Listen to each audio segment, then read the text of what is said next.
Hello and welcome to a very special episode of the Chatterjack Podcast. Where is Lindsay, you ask? Don't worry, she's right there. Hi everyone, as a special request, I am today's guest on the Chatterjack Podcast. So thanks for that, Tom. Lovely. So before we get into everything, how does it feel being sat on that chair? I've dreaded this, I'm not going to lie. I didn't want to come to the office. Really, truth be told, I'd much rather be sat where you are than here. So I've got my tea, I've got some water. So, you know, when I get a question that I don't know how to answer, I'll have a cheeky little sip and That's good. Gather my thoughts. Okay, so first and foremost, let's get into your schooling. So you went to Nether Hall School, didn't you? Did. Yeah. And what would it have said on your school report, Lindsay? I love how you've gone straight into my favourite question. My school report was... I was a good kid, to be honest. I was middle of the road, just kind of got on with it. I got 13 GCSEs, like grade A's and B's, I think most of them were. So yeah, my school report was kind of Lindsay's, she's pretty easygoing. Then you could have set your clock by me, now not so much. And yeah, just got on with it. I loved school. The fact I got to see all my friends every day. I knew I was having a great time in that moment. I didn't have that look back and think, oh, I wish I'd done it differently. I knew in that moment, oh my God, this is class. And I'm spending all this time with the people that I love the most. It was awesome. So yeah, my school report was pretty decent, to be fair. Wasn't a fan of English. English language was, and literature, well, that was just, no, not for me.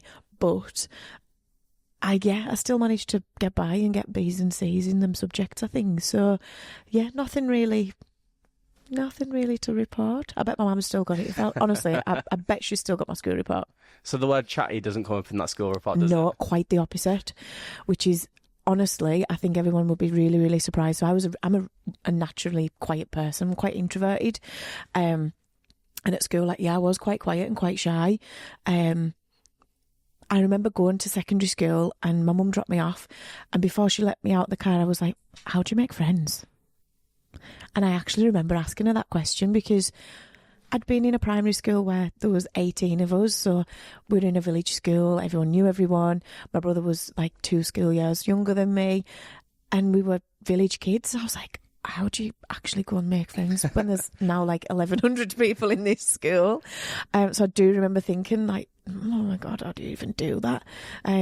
And then, literally walked in and found one of the guys who was really tall, and I thought, I'll just stand with you and it's going to be fine. Got told off because my tie wasn't tied properly and was kind of shook for about a week after that, getting told off. But yeah, I was a really shy, quiet kid.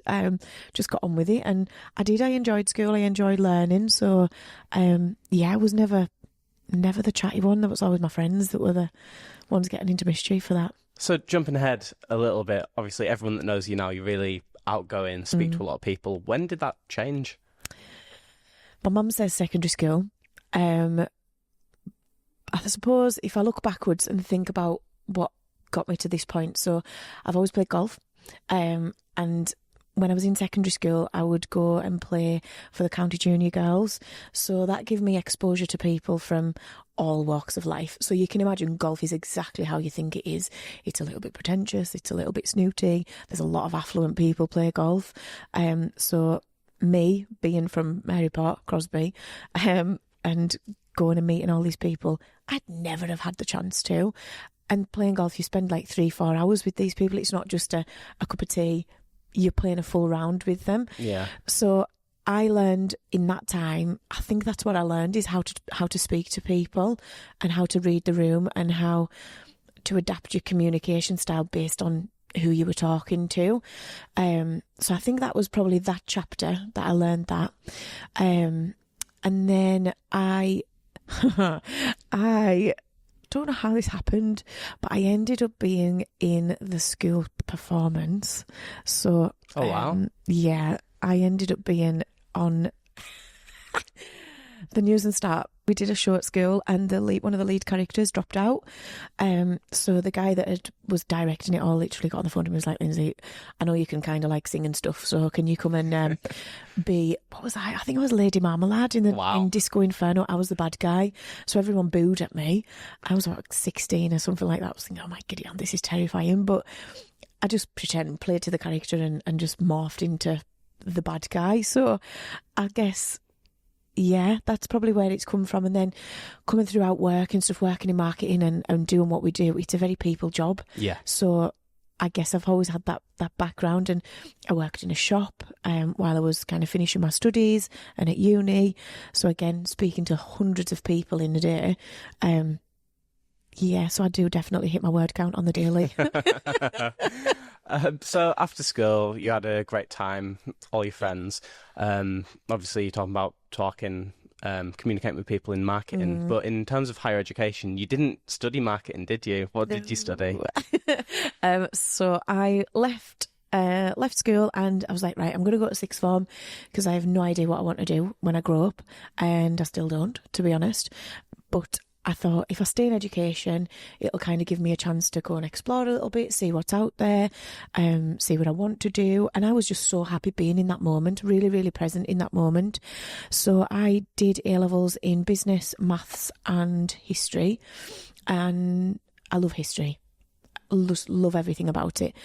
And my head of six had said to me, but Lindsay, you're going to get like an A in your business A-level. I was like, yeah, but I like history, Marmiss. And she was like, but you probably should go to uni and do business. I was like, oh, what do you know? Come on now. Yeah, I see her quite often, and she reminds me frequently of this. But I left and I went to do my history degree. So I wanted to be a teacher. And a secondary teacher, I thought, nope, that's what I want to do. So I went and did my 3 years, and I studied, and someone said this to me the other day. It's really weird that we're having this conversation, right? So I studied Hitler, Stalin, the Romanovs. My dissertation was on the British perception of Hitler through the 30s and how that changed. Yeah, so quite deep, quite dark subjects. But somebody said to me the other day, Lindsay, but all you've studied is propaganda, which ultimately is marketing. I was like, oh my God, I actually have been obsessed with marketing and just not known it. So I'd studied war, obviously loved the Romans, the Tudors, fascinated by those guys. Yeah, loved it all. So when I left uni, I was like, I'm going to be a teacher. Of course I'm going to be a teacher. No, that's not for the faint-hearted, and I clearly am faint of heart. Yeah, I went to a couple of secondary schools in sort of the local Cumbrian area, and realised very quickly what shits teenagers are. And thought, no, that's just not for me at all. You've got to have quite thick skin, quite resilient. And I mean, let's be honest, I'm 5'4" when I try really hard. There's a lot of lads play rugby around here. They're big lads. I'm not going to be asking them, age 21, where's your homework? I just didn't feel comfortable in that situation, being stood in front of a room full of people, despite being able to chat to anyone. Standing me up in front of a room of people, I literally want to die. Yeah, it's awful. It's an awful thing, and that's never really gone away. It's something I try and work on, but yeah, it never went away. And I thought, nah, teaching's not the career for me. So left uni. Thought, what the heck am I going to do? Like, I have no idea. It was 2012 it'll have been, I think. Was that the London, was that the Olympic Games in London? That was the Olympic Games, yeah. Yeah, so I remember going on holiday with my mum and watching the Olympic Games from my swimming pool in Florida. It was lovely, by the way. And thinking, what am I going to do with my life when I get home? And I applied for 88 jobs. Oh, wow. So nobody tells you this. When you finished your degree, you just expect to walk into a job, and you think you're led to believe when you're at school that actually you get your degree and life's going to be handed to you on a plate. And I was under that absolute delusional impression that I was just going to walk into a job because I'd been and studied. that doesn't happen. No. It does not happen. And I'd had a part-time job as well, so I was still working in the shop at the time and stuff. And I just expected to send my CV or apply for a job and at least get an interview, and that was not the case. So what advice would you have for sort of grads that are in that situation right now? It's grit and determination, and don't give up. I think it is different now, let's be honest, like we're 13 years past that, so there's a lot more grad schemes and graduate programmes and post-grad stuff to get involved in. But for me at the time, there was not a great amount. And I'd done the Lindsay thing of, I was going to be a teacher, I didn't have a plan B, so I had not applied for any of the graduate schemes or any of the graduate programmes, which I now know about. And being obviously in the sleepy end of West Cumbria, I didn't really know that was available either. So my advice would be, don't give up, because it is hard out there, and especially at the moment, you know, with all the talks about the economic downturns and all of this kind of thing, the job market is tough out there, and you might have to take a bit of a sideward step to get to the job that you want. But somebody once said to me, I can't remember who it was, but they said to me, it's much easier to get a job when you have a job than to get your first job, and just keep going. So I took that literally, and 88 applications later. Oh, wow. So that's really interesting. So out of them 88 applications, someone did get back to you, and it was Anovia Films? Yeah. Tell me about that. So that was a bit of a random one, really. So I kind of put my application in, and it was a maternity cover. And obviously, you know, that was going to be, 9 to 12 month contract. Not exactly what I wanted to be doing when I sort of came out of uni, or what I'd been led to think I was going to walk into. But they come back to me and said they wanted to interview me, and I was like, all right, okay, so this was to be in the export department. Yep. So that was to ship reels and reels of plastic packaging film from Wigton, from the manufacturing site, to countries across the world. So I think I've joked on the pod before, and I can tell you all about the import and export regs of Trinidad, Tobago, Egypt, and how to ship goods, you know, literally across the world. So, I joined that team, and I was there for about 6 months. And I thought, this is it's fine. It's office life, very much.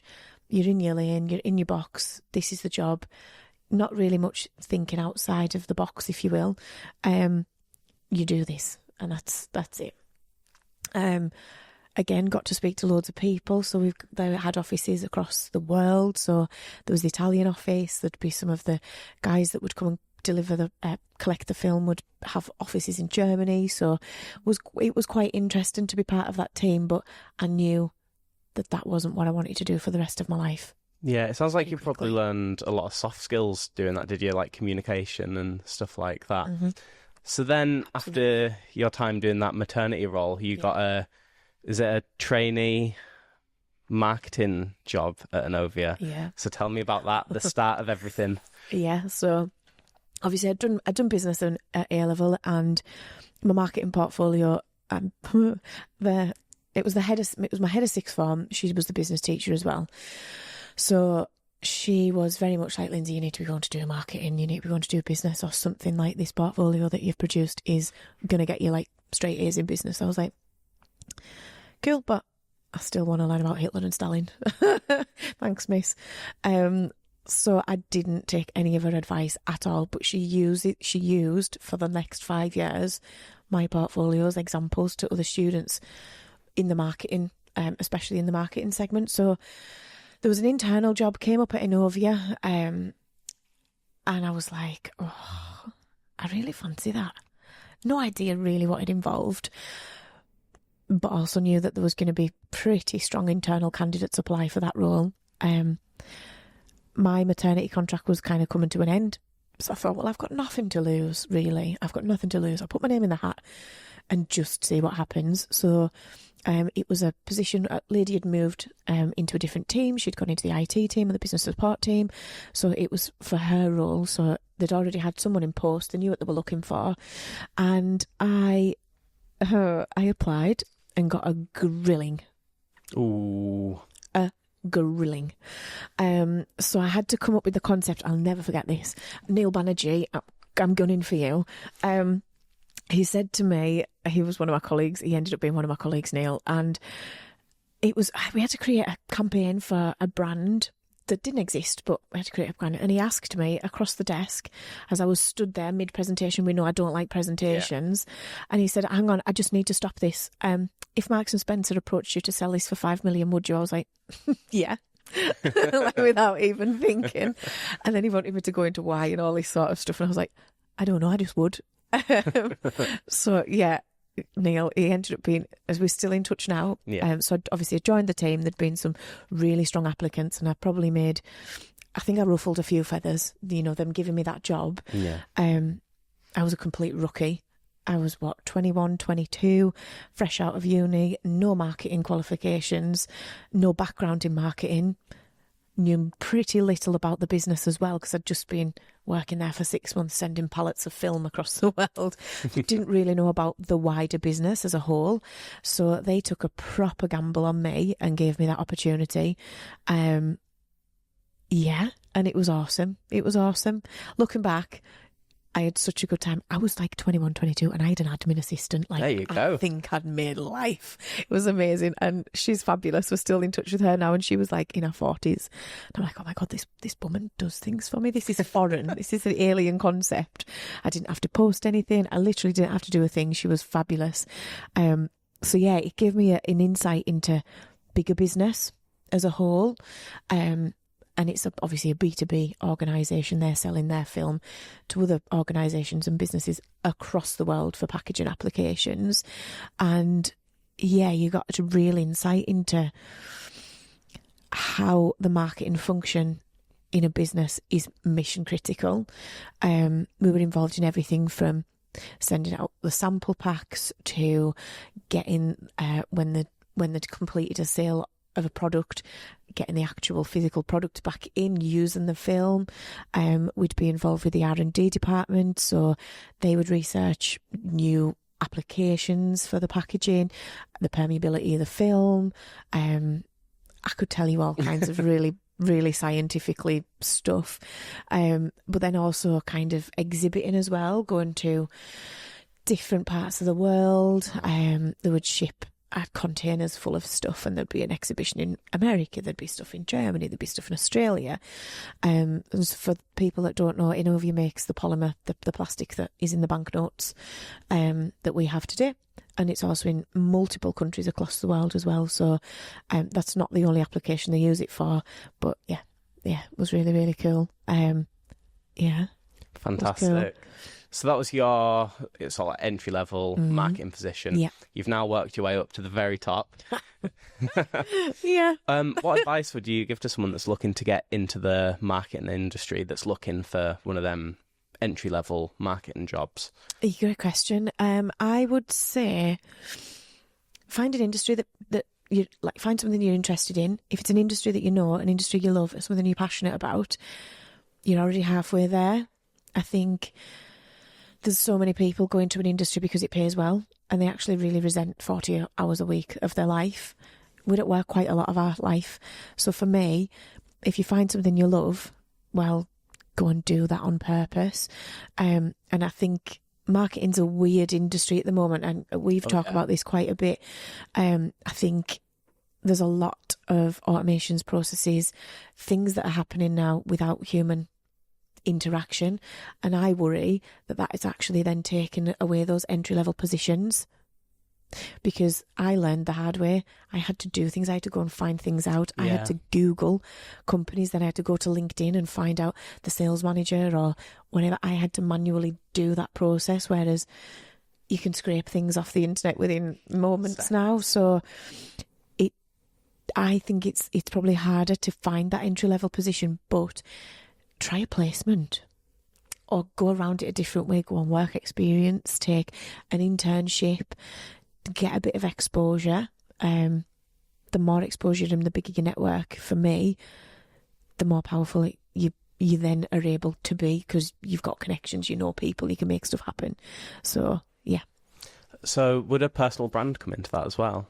Oh, 100%, absolutely. So we had Andy on the pod, didn't he? And he was talking about Ella and her personal brand. So it's so important. by this point, I'd morphed into Lindsay, a bit more chatty. So A bit more like the Lindsay of today. Yeah, absolutely. A little bit more toned down, granted, but I think I'm very quite self-aware, and yeah, I enjoy human interaction, and that's always been the way. So, and I was like asking why. So I'd always be the one at the conferences, exhibition, like, so why is that? Why do you do that? Why? And it's never a silly question. That's how I learn. I learn by asking. So I think it does, and especially in the world of automation, AI, robots, all of that sort of stuff, authenticity for me is what creates so much cut through, and being relatable, being personable, being memorable. That can be online or offline. It doesn't have to be both. If you're confident enough to go and speak in front of a room of people, brilliant, go and do it. That's maybe where I would struggle. So I feel much more comfortable building my brand online. Yeah. I'll maybe grow up and get into get into doing the public speaking thing. But it's baby steps, isn't it? It's all a journey. Yeah, absolutely. Super. So after your time at Inovia, you then went to the Jockey Club? I did. So what did you do there? Yeah, so I left Inovia Films. So a sales cycle from kind of interaction to purchase was about 3 years at Inovia. So for a 20-something-year-old, fresh-faced, that's quite slow. Yeah. So never really saw many come across the line. So they would do machine trials, packaging stuff, all that sort of thing. And I was like, I need to move a bit faster. This needs to get a bit of pace, bit of momentum. I can feel myself getting a little bit bored. Yeah. And I don't know what you know about me, but the devil makes work for idle hands. So I was kind of like, I need to go and hone my skills and do something different. So this job came up at the Jockey Club, and they were looking for a marketing exec, I think it was, or a sales and marketing exec, some coordinator, something like that. Sales and marketing coordinator. There we go. Thank you. So they were looking for that position. So that was obviously to help with the sales team, and then to be the marketing person for the Jockey Club as well. So the Jockey Club was Carlisle Racecourse, but is a national organisation. So yeah, started there, threw right in at the deep end, and literally was involved in everything from helping book hospitality tickets, to making sure everyone had a great customer experience, to putting stuff out on Facebook, email marketing, messages, writing columns for what was the Carlisle Living magazine. We would go to wedding events, conferences, get involved with stuff with the regional teams. So obviously they ran the Grand National and Haydock Park as well. So that was Aintree, Haydock and Carlisle were classed as the Northwest region. So we had support from the central hub in Aintree, and the marketing team there were phenomenal. They were an amazing bunch of people. I hold them in such high regard. They were always at the other end of the phone, made me always feel really welcome. And, you know, I work like 150, 200 miles away from them, so I didn't see them very often.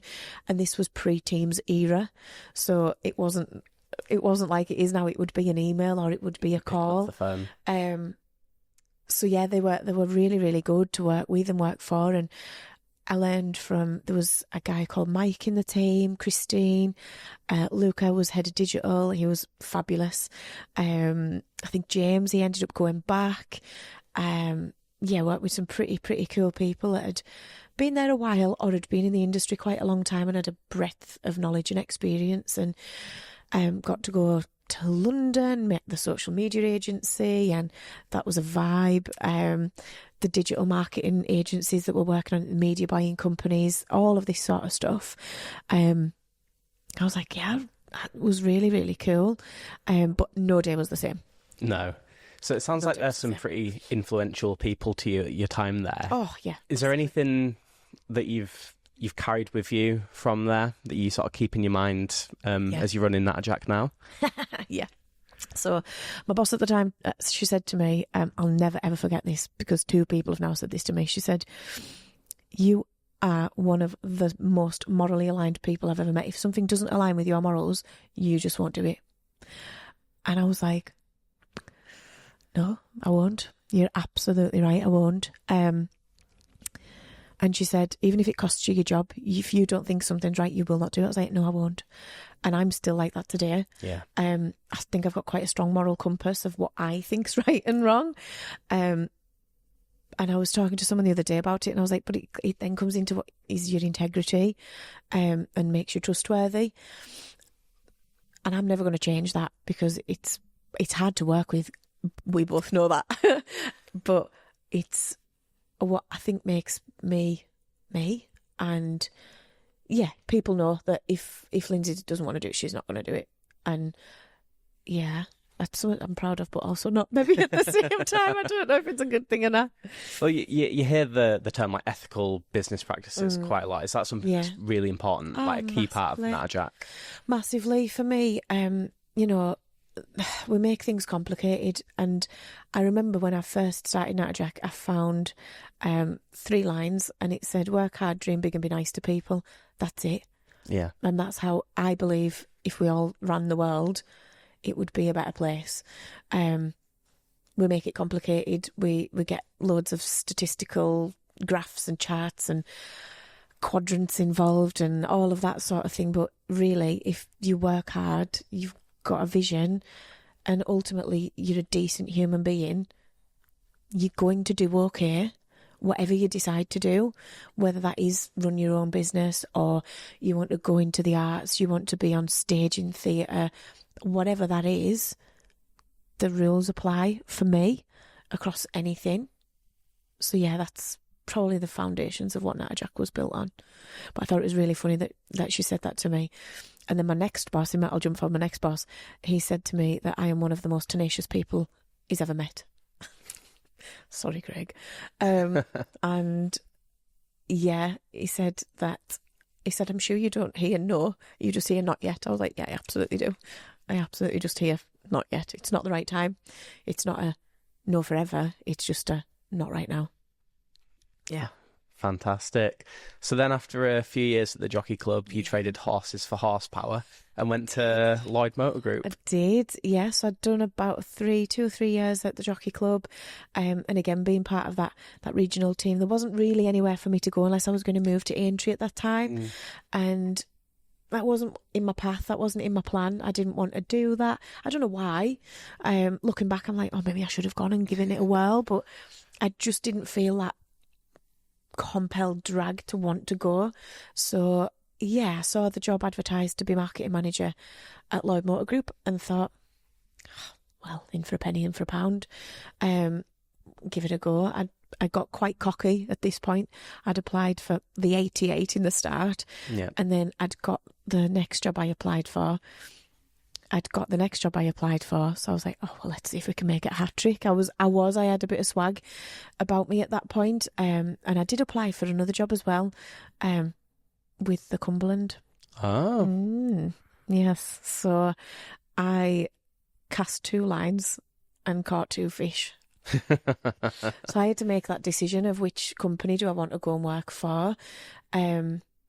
I'd 100% recommend doing that. Maybe not as an employer, it's not great to be on the receiving end of it.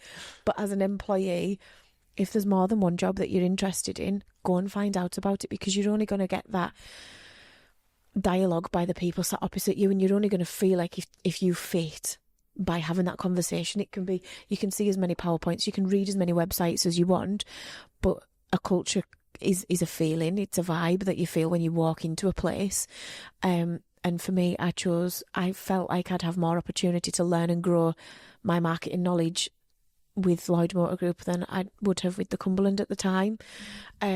So yeah, I did. I joined Lloyd Motor Group. Amazing. And you joined there as marketing manager? I did, yeah. So I was, how old would I have been then? Like 25, 26. I think I was about, maybe 26, I think. Yeah. So yeah, I joined there. I got a company car. I was like, oh my God, I've made it at life. Like, I'm a manager at 26. I've got a company car.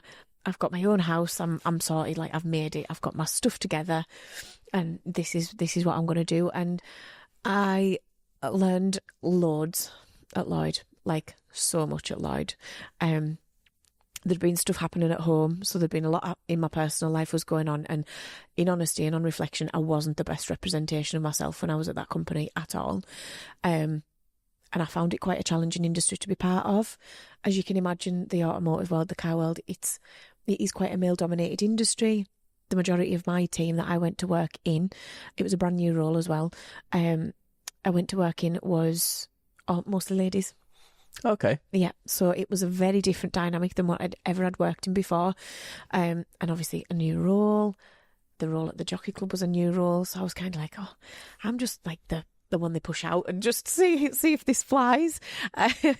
So going into that role and that industry, it was very different. Being at Inovia, it was a very diverse group of people. The same at the Jockey Club, but then to go to Lloyd's, it was a different culture and a different dynamic of how that business ran at the time. But I learned so much about marketing in that time I was there.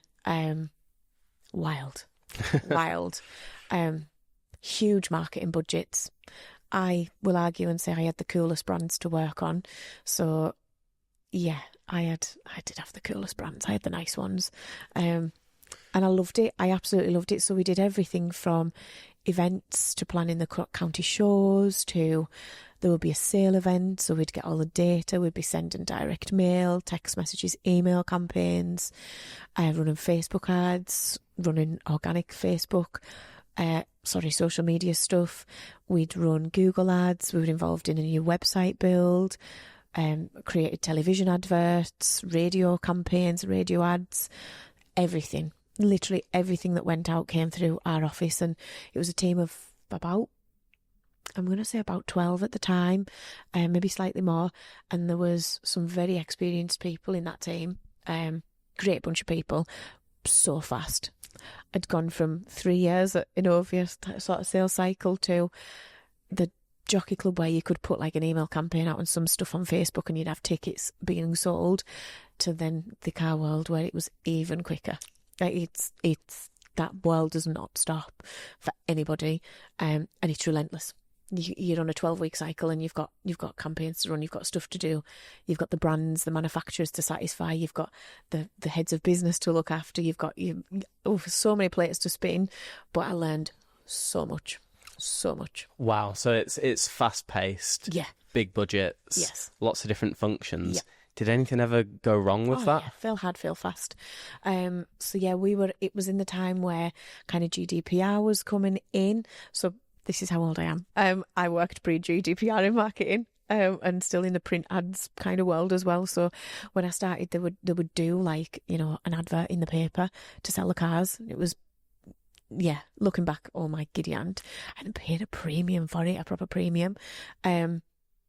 And I can remember, I think it was when I was coming to leave, I think there was something happened with a text message campaign had gone out, and it was to thousands and thousands and thousands of customers, and it didn't have the right information in it. Oh no. So it was saved in a draft, I think, and it had gone out to thousands. It cost the company an absolute arm and a leg. Yeah, it was, yeah. Was that a Lindsay mistake or was that someone else's mistake? Thankfully, no. I got away unscathed with that one. But yeah, things like that will happen naturally. You've got a bit of human. There's a human element to marketing as well, and sometimes there'll be typos go out on letters or whatever. I think that did happen. One of the girls, I think she might have sent the wrong dates out on a direct mail. But yeah, it was fail hard, fail fast, and learn hard and learn the hard way sometimes. But the team were really supportive of each other, which was good. It was always like, this is going to happen or this has happened. And yeah, I probably wouldn't be where I am today if I didn't take that job. Wow. So I suppose now almost everything's digital. It's a little bit easier because problems are much easier fixed. Yeah. Absolutely. But when you're sending out a direct mail campaign to 10,000 people and it's, it's posted, it's addressed to them, that's gone. That's in the ether and you can't get that back. Yeah. So, yeah. That's why I'm a stickler, Tom. You know what I get like on my grammar, and it's because it's been beaten into me with a stick that this needs to be right because you only get one shot at it. Yeah. I'm good. I've got Grammarly on my side. We're not sponsored, but Grammarly, if you want to get in touch, I'm here to listen. Love it. So you were at the cusp of starting Natterjack after there, but before you did a stint at Delkia as their marketing manager. Did, yeah. So I kind of got to the point being at Lloyd, and I was like, I don't know what I want to do. Like, is this it? This my life now? And travelling back and forward to Carlisle every day after 10 years takes its toll as well. And as I say, there's loads of stuff going on at home. I won't bore you with that. We'll do that over probably alcohol at some point. That's on the outtakes of the Chatterjack. But yeah, like, I think I just knew that I didn't want to be my boss. I didn't want my boss's job. And I felt like he did such a good job of being a really good, it's quite a political role, being a head of marketing. So you've got directors breathing down your neck, you've got the sales guys breathing down your neck, you've got finance people breathing down your neck. So there's a lot of plates to spin. Little did I know that would end up being what I do now. Anyway, in my little delulu, I was like, no, I don't want that job. And looking round, there wasn't anywhere else really that really took my fancy. You know, I'd been spoiled. I'd had an admin assistant. I'd had huge marketing budgets. What else was I going to go and do? So I'd probably have come the untraditional route into this. And I just thought, I'm going to leave. And my other half was like, you're going to leave? Like, have you saved some money to do this? I was like, nah, be fine. How bad can it be? I'll be all right. My mum literally thinks I'm mental.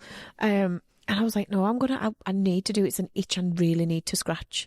So 2018, I banded around what I was going to call the company. I had no clue, but this thing called Natterjack just keeps sticking.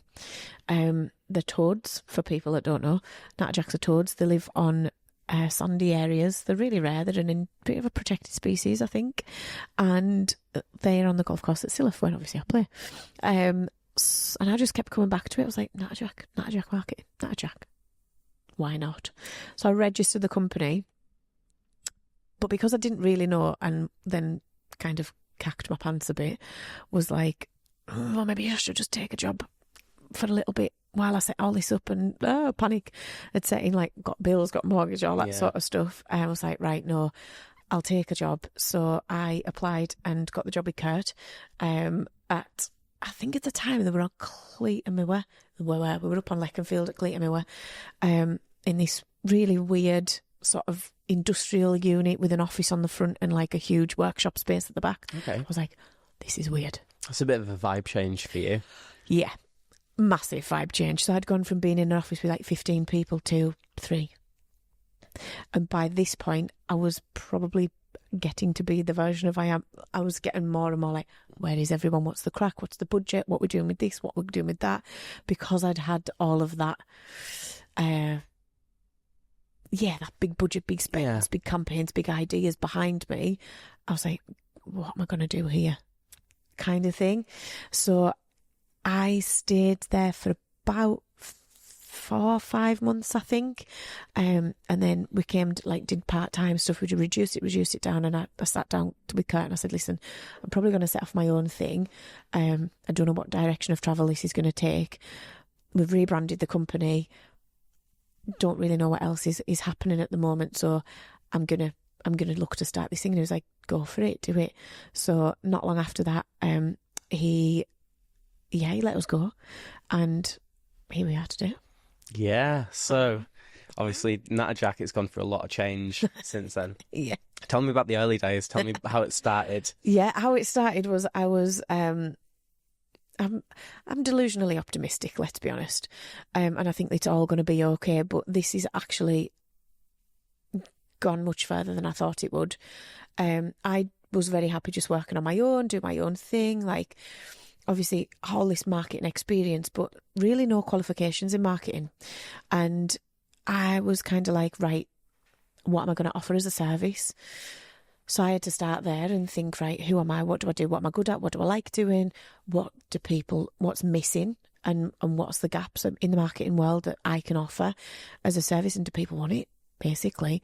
So I just thought, well, I'm just going to have to go to networking events and start to talk to people and get out and about, do all that sort of thing, build a website, build a logo on Canva, and do all of this sort of stuff and see what happens. So I'll never forget. And when I was working with Kurt at Delkey, I'd gone to this electric car event and I met Matt Dodd from Boardway Finance and just chatted away because we were both like, oh my God, Ian, what are we doing in this room? Are you buying an electric car? No. Are you buying an electric car? No. Is your company into electric cars? No. Is yours? Kind of.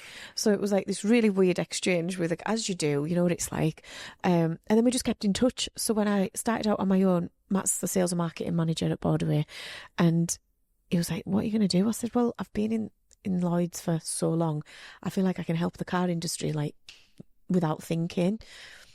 And he was like, cool. Well, this is like a really nice kind of dynamic. Yeah. He said, I've got people that could probably need your help. If you want to chat with them, why not? So there are always significant people on your journey and you just don't know who they are or where they come from. But will never forget having a coffee with Matt at this random little coffee shop in Wickedon that didn't take card payment. So I had to go back to my car to find my bank card to then go and get some cash out to pay for these coffees because obviously I drank them at this point. Yeah, wild. I was like, oh my God, what decade are we in? Yeah, it was like Matt was one of those people that we mapped out the business on literally on the back of a napkin type of thing, and what we're going to do and what we're going to offer. So yeah, and then not long after that I got an introduction to a couple of people and landed my first client about 2 months later and was making the same money that I was when I had a job employed. Amazing. And I was like, this is it, I've made it. This is easy, this. How did it feel? I was on cloud nine. It was cloud nine. So this was September 2019. So just in time for my birthday, we got our first clients. And I was like, this is cool. This is cool. And I wanted to do a good job because I felt like I had to prove a point and prove to myself, prove to my family, my friends, my peers, people I'd worked with that actually I could do this on my own. And we both know that I'm a bit gritty and yeah, I can be a little bit feisty sometimes. People maybe don't know that about me. I think everyone thinks I'm this really soft, cuddly teddy bear, but we both know that there's a different side to me that people don't see very often. But I was like, no, I want to make this work and I want to do that. So picked up a few clients and then got really, really busy. And then COVID. Yeah. So obviously not been trading long enough. So I was one of the very, very fine grains of sand that went through the... oh my God, what was the name of the Chancellor's? What was he called? You know who I meant? Matt Hancock? No, the other one. Rishi. That's the one. Rishi. I slipped through Rishi's net. So I wasn't eligible to get any of the grant support, furlough, any of that stuff, because obviously I hadn't been trading for long enough. So I ended up taking a part-time job just to cover my bills and pay my wages while the world was in chaos. It was wild. What a wild time. What was it like juggling that and Chatterjack? Chatterjack didn't function. So I'd said to all the clients, listen, like, you guys aren't able to sell anything. You can't sell a car in COVID. People want to look at them, sit in them, drive them. And we weren't allowed to do that. So again, going back to who I am as a person, I sat down with my clients and I was like, right, I'd much rather have a relationship to come back to with you guys after this storm of whatever this is passes. Ethically, it doesn't feel right to keep invoicing you guys while you're struggling to pay your staff. Don't know if you're going to pay your staff. Don't know what's going on. So I literally pulled the shutters down on Chatterjack for about 12 months. Didn't do anything with it. Just got by. And what is it that you did in the meantime? I know the answer to this. Yes, I know you do. So I was... honestly, this was the best pitch I think I've ever had. I was on the end of the telephone line on the 119 call centre, so it would be, hello, welcome to the Coronavirus Testing Contact Centre. You're through to Lindsay. How can I help? I think I've got a good voice for that, to be fair. Yeah. So yeah, I took on average a call an hour from home, and it was just unbelievable, to be honest, that we got paid to help people find the test results. Most of the time I couldn't help them because they'd lost the pieces of paper, they didn't have the numbers, all of that. We've all remember the time. Guilty. Yeah. But having to go at someone on the end of the phone like, I can't help you if you haven't got your numbers. So yeah, it was a wild, wild time. And I, in the meantime of that as well, because, you know, the devil makes work for idle hands, I started to make desserts at home. Oh, Tom Simmons. because obviously I can market stuff, I can build a website, I can do this, I can do that, build an email funnel, I can put the Stripe payment integrations in it. Pete helped me out loads, to be fair. And yeah, I was probably shelling out like 100 desserts on a Sunday, going around dropping them off at everyone's house. Got all my certificates from the council and my food hygiene and food safety and stuff like that. So yeah, if you need a sticky toffee pudding, I'm your gal. Did you enjoy doing that? Loved it. Absolutely loved it. So it was the boom, wasn't it, of kind of everyone was making sourdough bread, they were making cakes, they were making like puddings or desserts or whatever it was. So yeah, no, I had a full-on system. I had like 6 to 8 desserts. You could order it and it would be delivered by lunchtime on a Sunday. Fantastic. Yeah. And a little Natterjack fact is that we all get Lindsay cakes for our birthdays. Yeah, that's true actually. But yeah, I loved it. And like, let's be honest, I love food, I love cooking. And my old boss, he did say to me, despite being the most tenacious, I'm also one of the most creative people he's ever met. Which probably being in the car world and in the car industry is really, it's maybe not the best fit, because there's a lot of stats, there's a lot of data, a lot of analytics, a lot of next, and not a lot of room for creativity. So I think that's probably where the crunch point came. But yeah, being in lockdown and being in COVID, I had a blooming great time. I've never been as thin. It was lovely. Amazing. So after sort of COVID started dying down a little bit, Natterjack come back swinging. Yeah. Let's hear about it. Yeah, so kind of come back to it. And obviously then we had to do all the social distancing stuff. So there was loads to churn out to all the customers. They could come to the showrooms, they could come and, you know, sit in the cars, drive the cars, etc., as long as we were doing all our social distancing and being 2 meters. So kind of looked after all of those guys, and then it just got busier and busier and busier. So I was getting contacted from people that the world went online. Let's make no bones about it. Everyone realised the power of digital marketing, social media, why you need to have a website, why you need to have emails to be able to communicate with people in this modern world. So the whole world went online, and there's not enough marketing people in Cumbria to deliver all of that work. So I thought, well, it might as well be me. So yeah, came out the other side of that and just got busier and busier, more clients coming along, people needing more stuff, and I'm one person, and I think we all know that I'm at my best when I'm meeting people. Yeah. Sitting me down, getting me to do the actual work is not always the highest thing on my priority, because I'd rather be helping somebody face to face than shelling out some ads and doing all of that sort of stuff. So I knew I need to find somebody to help me with this. Like, I can't keep doing this on my own or I'm going to hit the deck. So yeah. I ventured into the world of hiring people. So you've gone from a team of 1 to a team of 5. Yep. What was that like, building a team? Oh, it's terrifying. It is terrifying.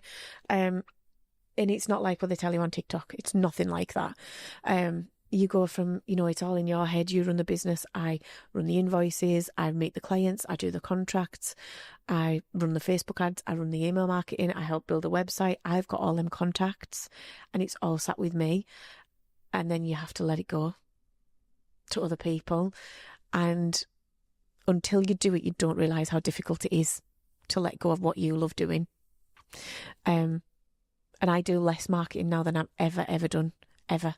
I'm so far away from marketing right now.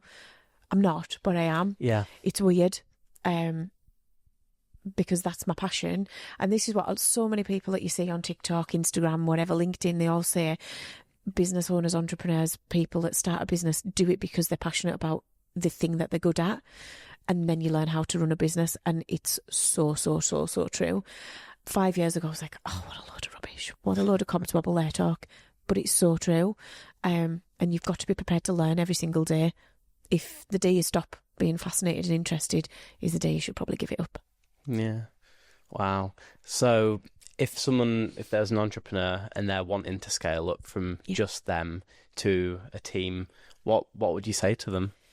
Figure out why you want to do that first, because if you're not doing it for the right reasons, it'll always bite you on the bum. Why do you want a team? Do you not just want to use some freelancers? Is there other ways you can do it? Find that out first. We know I'm a people person. I'm no good on my own, so I don't want to be sat in an office on my own. I like being with other people. And the industry we work in, I feel, thrives on humans being together and interacting, and that for me is where the magic is and the magic happens. And I think we're really lucky at Natterjack that we do actually get on, I think. Yeah. But we challenge each other as well, and there's a healthy balance there of why do you think that? And I think if you're just building a team for your ego, well, it's probably not going to last, or people will leave and you get this really quick churn. Yeah, it's hard because then you're responsible for paying someone else's wages, and you're paying someone else's bills and mortgages, and they've got kids, and you're not just sailing the ship for yourself, you've got other responsibilities. And I do take that quite personally, and I always try my best to make sure it all happens smoothly, but there's always something crops up, and yeah, it's hard. It is really, really hard, but I still think I've got the best job in the world. Yeah. Super. So a lot of people with marketing, they assume that we just colour in and spend loads of money. So in your words, what is marketing? Marketing is everything from the moment someone picks up a phone, walks into a shop, walks into a building, every single interaction, touch point, feel, piece of paper they touch relating to a business or see online, are exposed to on socials, press releases, radios, televisions, whatever. That is what marketing is. Marketing isn't just the cost centre. Marketing's the growth engine. And if you're not using it effectively, well, your chips are down already. There you go. Marketing. So we've spoke a lot about your sort of grit and determination to get to where you are now. I'm a bit pig-headed sometimes. I'm a proper pig-headed. I'm like, no, it's happening. We're going to make this happen. And I know it. Yeah. So what's your driver? Great question.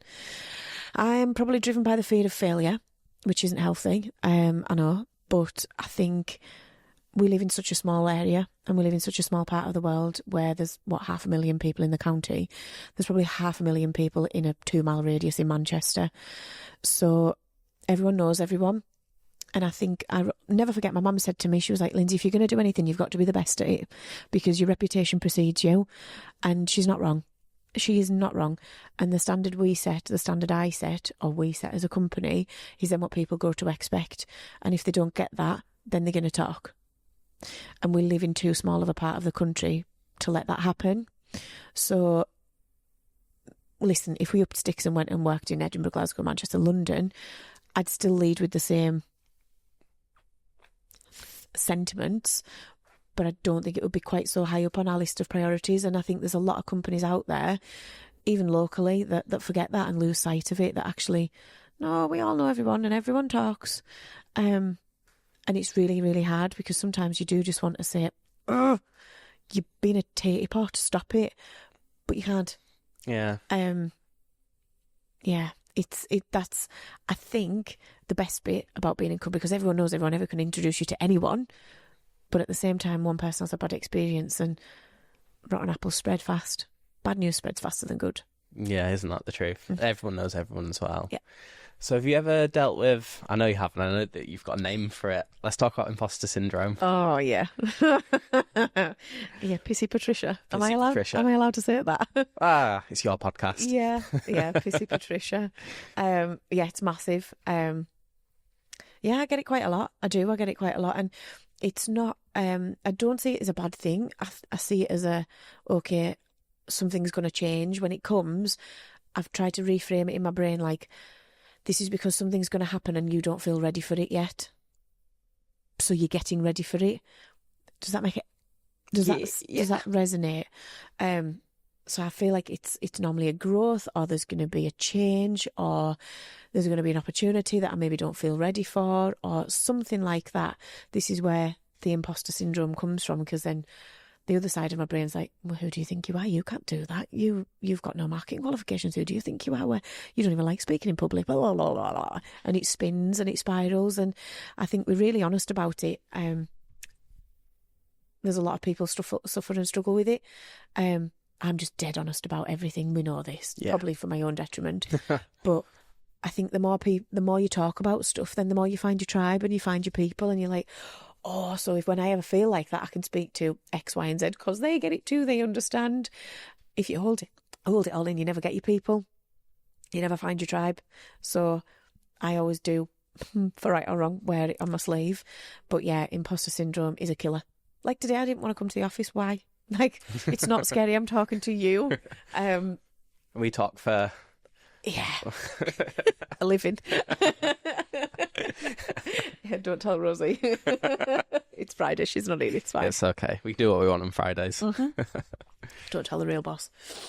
But yeah, no, I do. I do think it's something that a lot of people get. And again, it's going back to that piece of, because of where we live in such a small world, it's all built by, it's fueled by that as well. And then obviously the social media world and the beige landscape, and everyone's got their stuff together. And in entrepreneurship and running a business is really easy, and it's glossy and it's shiny and it's fab and it's fine, but the reality isn't like that. So I think that's sometimes where my disconnect comes from as well, what the expectations and actually the reality. And yeah, I think that's sometimes where I struggle as well. Yeah, so going into the reality of running a business, what are some sort of really difficult things or some low points on the journey that you've struggled with and then overcome?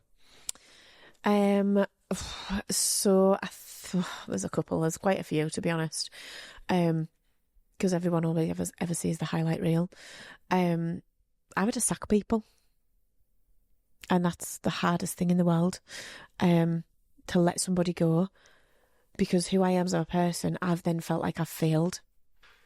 I feel like I've failed them and not perhaps trained them well enough or communicated effectively or whatever.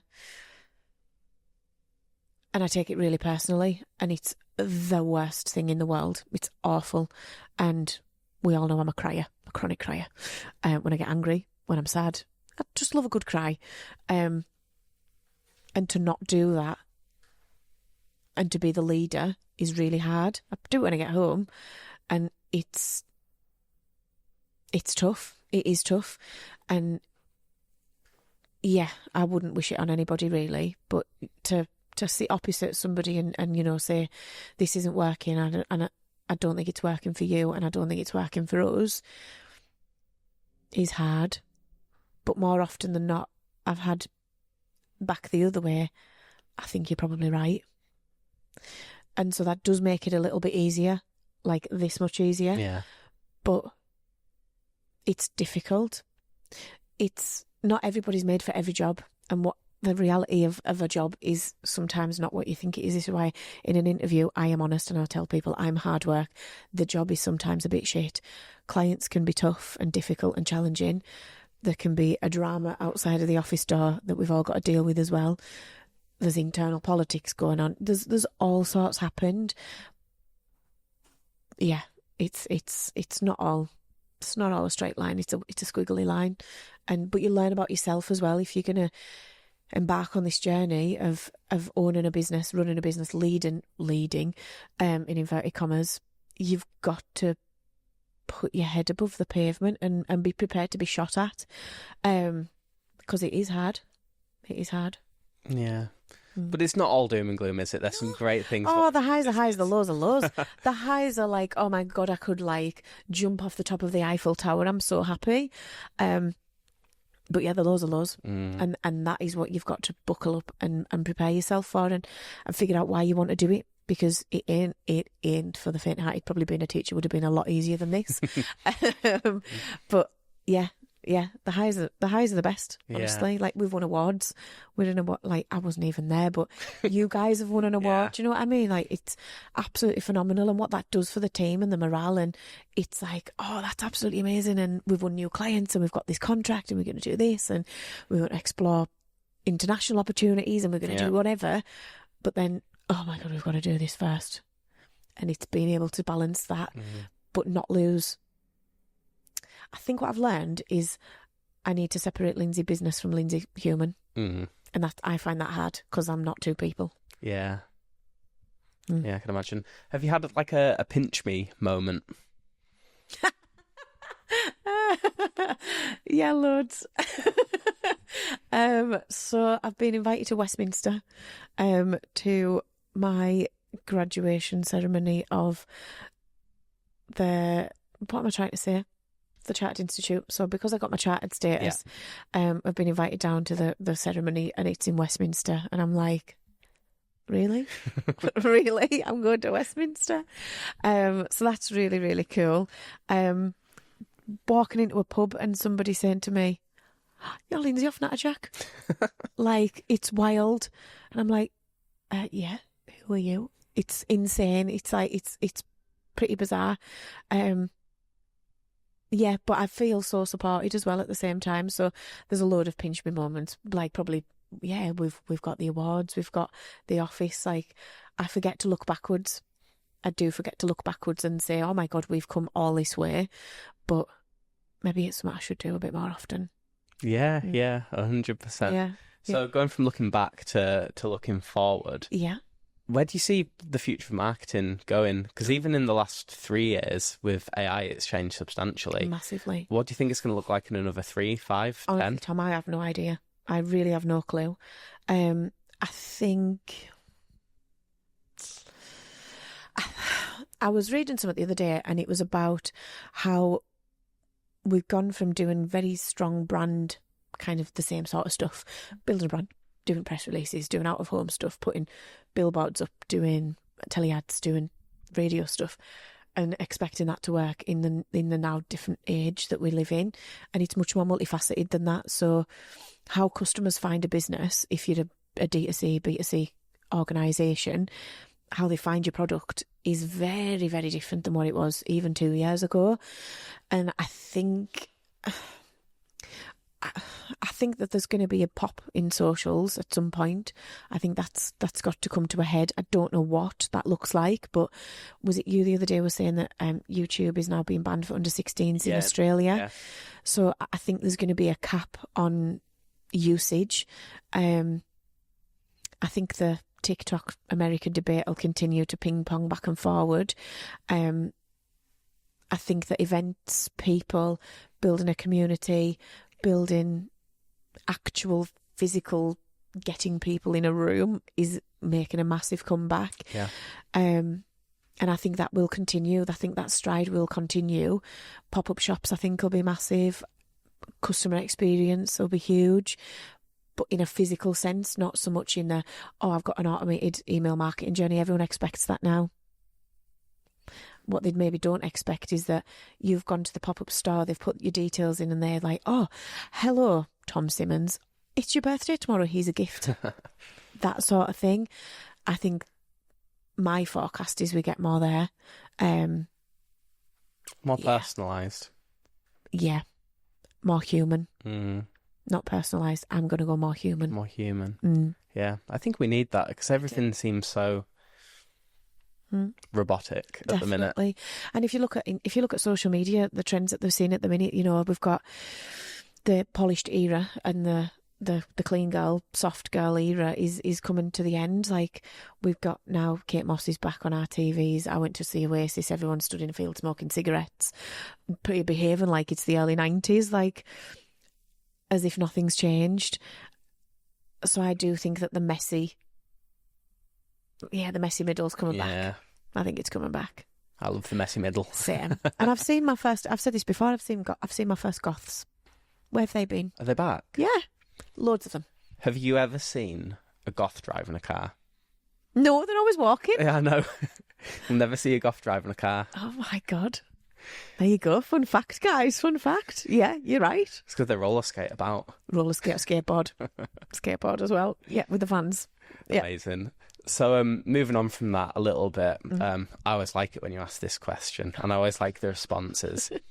What pet peeves do you have about marketing? What winds you up? What do you not like seeing? So much. I get sick of the dashes from ChatGPT. Yeah. I get sick of everyone knows that you've used Copilot to write that because it's so flipping chirpy, and I know fine well you're not. So rewrite that. My other pet peeves are that it's easy, because it isn't. And I think, back to my forecast, we're seeing lots of siloed people working in silos. So you've got social media people, you've got digital marketing people, you've got media buying people, you've got PR people, event people, all working in the silos, and they're experts at that. But who's leading them? Who's the CMO? Because it's never usually one of those people.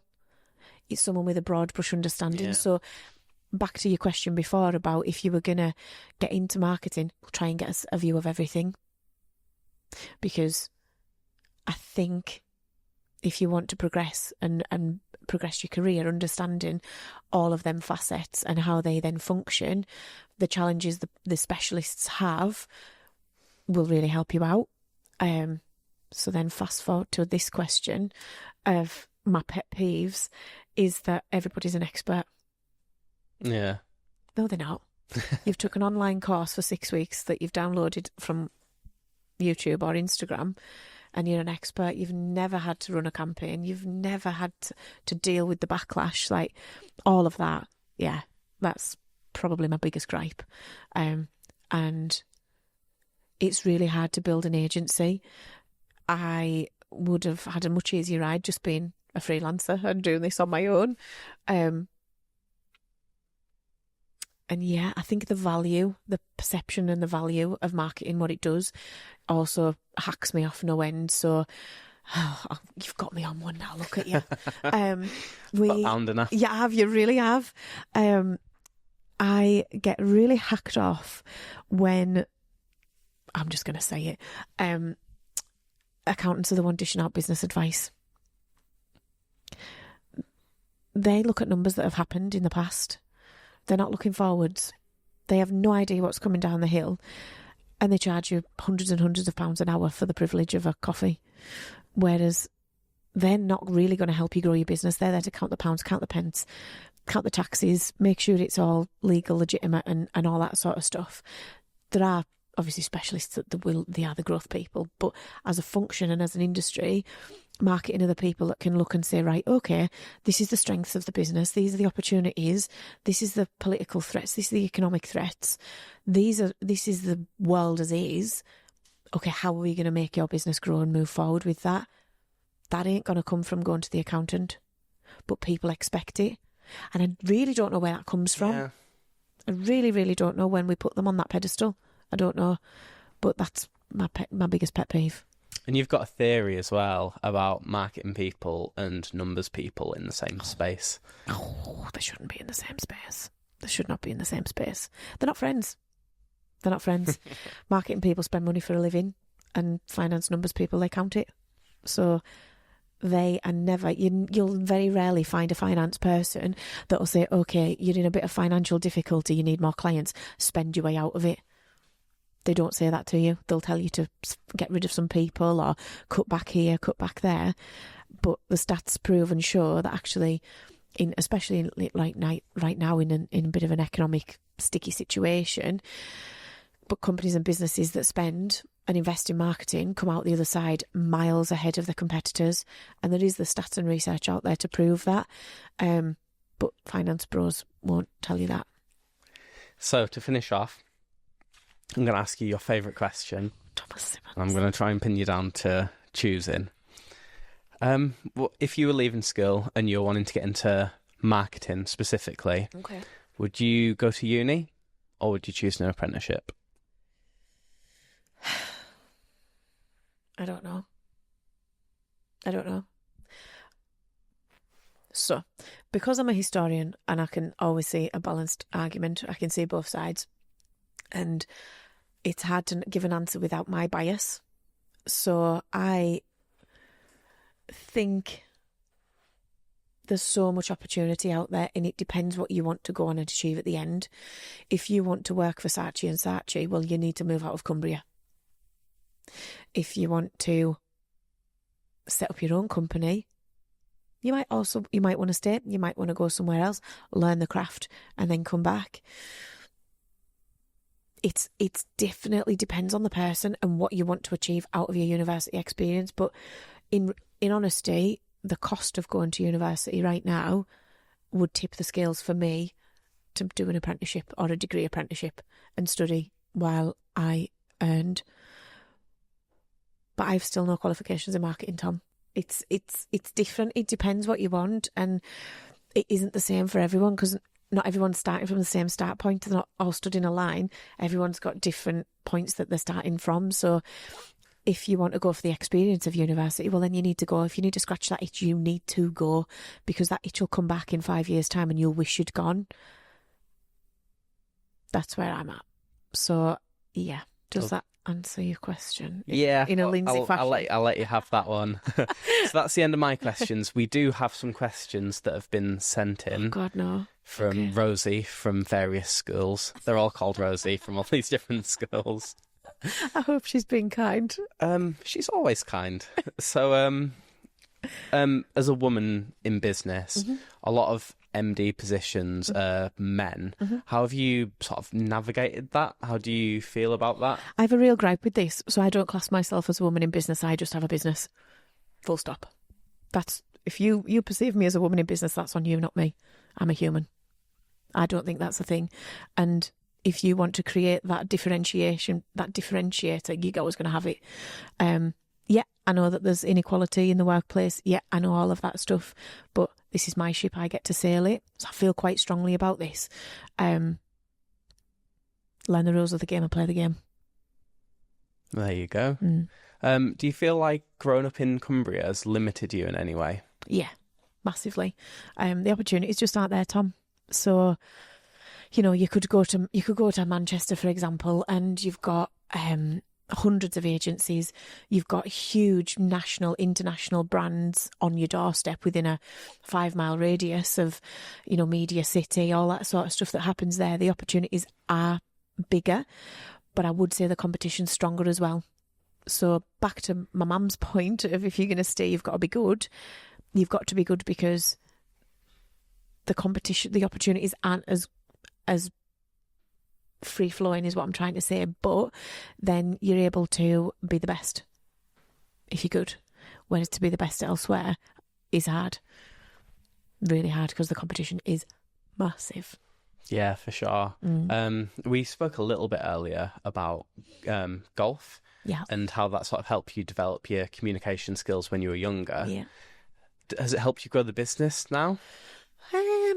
Because golf has this sort of rep, doesn't it? That you go to golf, you get loads of business, you make loads of money. Yeah. How true is that? Probably if I played more often, I'd be able to answer that probably better.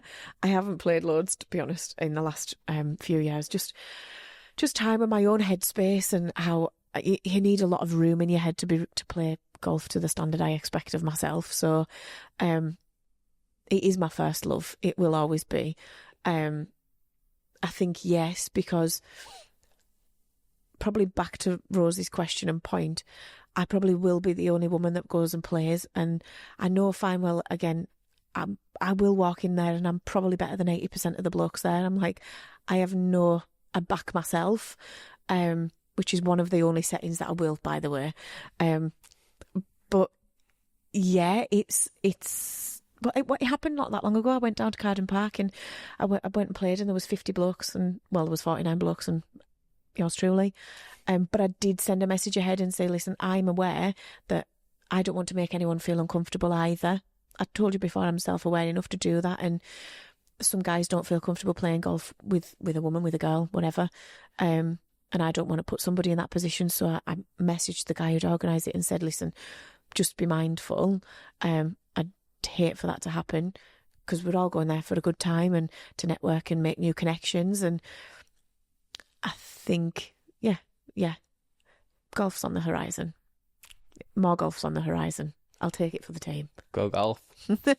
Because you are pretty good at golf, aren't you? Yeah, I play off 10, so I'm not shite. And everyone's normally like, you play golf? I'm like, yeah, I do play golf really well. And it just doesn't match. I think because of who I am, I'm quite a fluffy, cuddly, warm, friendly person.